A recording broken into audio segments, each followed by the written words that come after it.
boys and girls. My name is Miss Hannah, and I'll be reading you two stories today. The first one is Joshua and the Spies. After Moses died, Joshua became the leader of the Israelites. God led them into the promised land. He led them into a city called Jericho. The city was protected by high walls. Still, two spies found a way into the city. They went to Rahab's house. The king of Jericho ordered his soldiers to capture the men.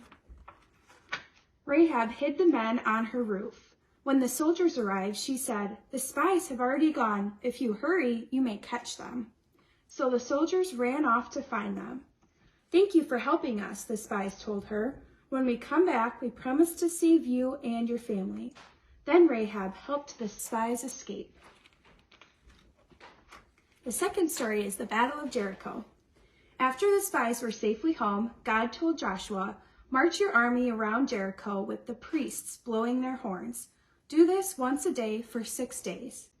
On the seventh day, have your army march around the city 7 times."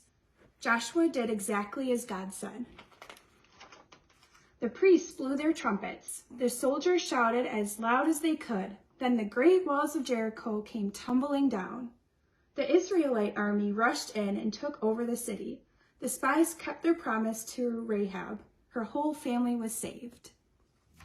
This is the story of Rahab and the spies. When the Israelites came to the edge of the land God had promised them, Joshua called 2 men and gave them instructions to scout out the land before them, especially the city of Jericho. Jericho was a strong city with 2 thick walls surrounding it. The Israelites knew they would need God's help to conquer it. So the men went to the city of Jericho at night and tried their best to get inside without being seen. The Bible doesn't say how they did it, but they might have snuck in while the guards at the gate were asleep. Once they were inside the city, they found the house of a woman named Rahab and asked if they could stay there. Her house was built right into the wall of the city. She agreed to let them stay and hide them from the king. But someone must have seen the men enter Rahab's house, because the king of Jericho was told that 2 spies from the Israelites had come to their city. The king was very angry. He sent soldiers to Rahab's house.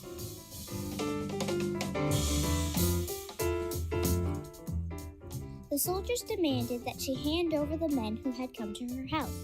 They told her the men were spies sent to search out the city and the country around it so that the Israelites could attack. Rahab had hidden the men under piles of hay on her roof, so the soldiers didn't find them. She told the soldiers, "Yes, 2 men came to my house, but I did not know where they were from. They came when it was dark and the gate of the city was being shut, but they have already left and I don't know which way they went. If you hurry and chase after them, you might be able to catch them." So the soldiers chased after the men along the road to the Jordan, and as soon as they had left, the gates to the city were shut tight.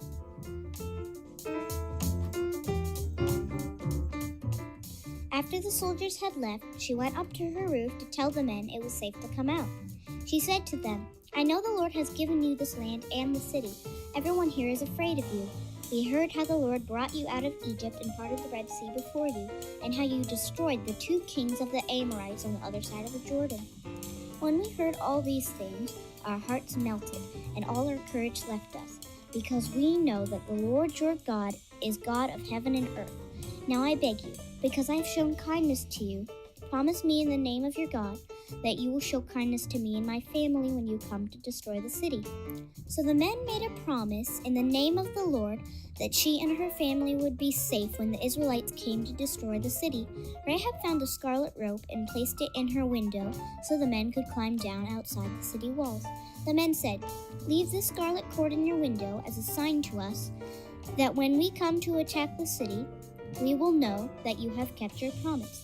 As long as the scarlet cord is in your window, everyone in your house will be safe."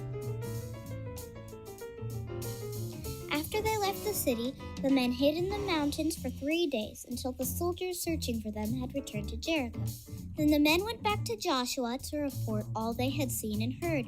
They told him that they were sure the Lord had given the land into their hands because the people of the land were afraid of the Israelites and the power of their God. Joshua and the people followed God's instructions to prepare themselves to enter the promised land. After many days, they took the Ark of the Covenant and all their possessions and marched across the Jordan River to camp near Jericho. As he had done with the Red Sea, God stopped the waters of the Jordan so they could cross on dry land. God gave them specific instructions for what to do when they came to Jericho.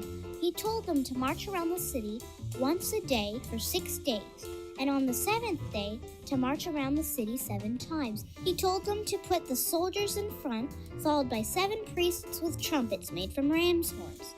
The priests were to blow the horns continually as they marched. After the priests came the Ark of the Covenant and the rear guard. The people did as God commanded.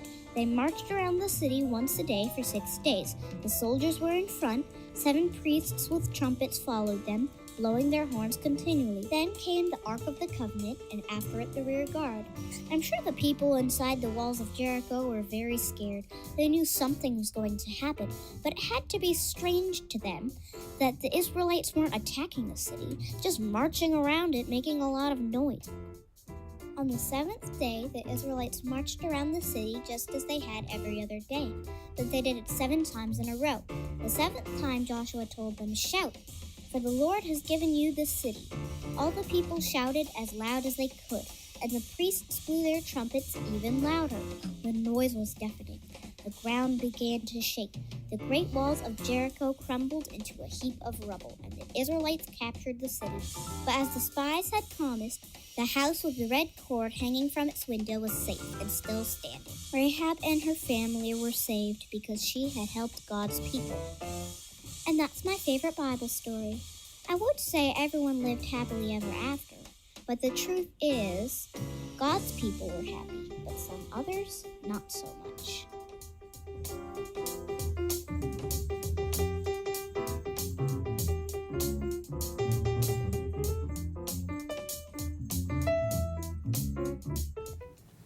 Thank you, Hannah, for reading our story today, and I hope you enjoyed that Lego video.